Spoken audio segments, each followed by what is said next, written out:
বড় ক্ষতির মুখে যুক্তরাষ্ট্রের বিমান নির্মাতা কোম্পানি বোয়িং। প্রতিষ্ঠানটি তার বার্ষিক প্রতিবেদনে প্রায় $12 বিলিয়ন লোকসানের কথা উল্লেখ করেছে।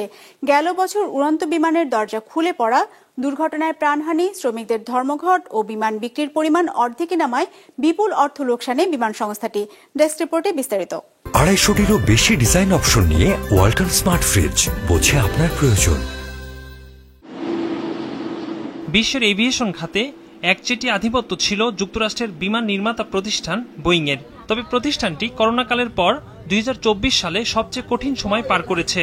দরজা খুলে পড়া, একের পর এক বিমান বিধ্বস্তের ঘটনায় বড় প্রাণহানিতে বেসামাল অবস্থায় আকাশযান নির্মাতা প্রতিষ্ঠানটি। সম্প্রতি 2024 সালের বার্ষিক প্রতিবেদন প্রকাশ করেছে বোয়িং, যেখানে বিদায়ী বছরে $11.8 বিলিয়ন লোকসানের কথা উল্লেখ করা হয়েছে। এর মধ্যে 33,000 শ্রমিকদের ধর্মঘটের ক্ষতির পরিমাণ $3.8 বিলিয়ন। এছাড়া এই বড় আর্থিক ক্ষতির কারণ হিসেবে বিমান বিক্রিতে প্রতিদ্বন্দ্বী এয়ারবাসের কাছে জায়গা হারানোকে দায়ী করা হয়েছে প্রতিবেদনে।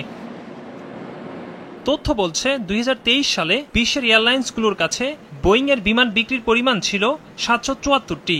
তবে 2024 সালে বাণিজ্যিক বিমান বিক্রি নেমে আসে মাত্র 348টিতে, যেখানে নিকটতম প্রতিদ্বন্দ্বী ইউরোপের শীর্ষস্থানীয় এয়ারবাসের বিক্রির পরিমাণ ছিল 766টি।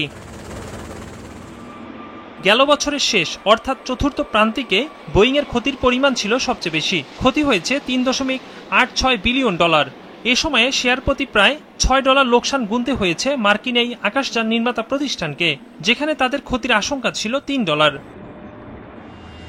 2024 সালের জানুয়ারিতে বোয়িংয়ের ব্র্যান্ড নিউ 737 ম্যাক্স উড্ডয়নের সময় দরজা খুলে পড়ে।